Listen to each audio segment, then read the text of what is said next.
கர்த்தருக்கு பயப்படுகிற பயம் உங்களுக்கு எப்படி உங்களில் இருந்து பிரதிபலிக்க வேண்டும்?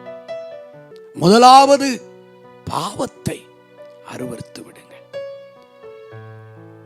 தீமையை வெறுப்பதே கர்த்தருக்கு பயப்படுகிற பயம் என்று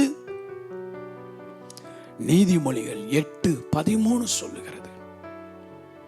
பாவங்கள் மேல் ஒரு அருவருப்பை கொண்டு வாருங்கள். இச்சைகளை தூண்டுகிற காரியத்தை,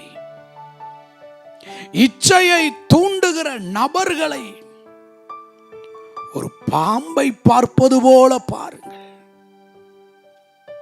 உங்களுடைய இருதயத்தில் நான் கர்த்தரை மட்டும் பிரியப்படுத்துவேன், எந்த அசுத்தமுள்ள நினைவுகளுக்கும் செயல்களுக்கும் எதிர்த்து நிற்பேன் என்ற உறுதியான தீர்மானத்திற்குள் வாருங்கள்.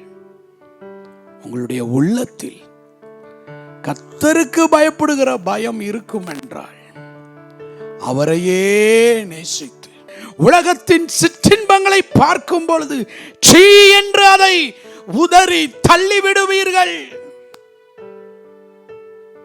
கர்த்தருக்கு பயப்படுகிற பயம், ஸ்தோத்திரம், உங்களுக்குள்ளாக ஒரு அர்ப்பணத்தை கொண்டு வருகிறது.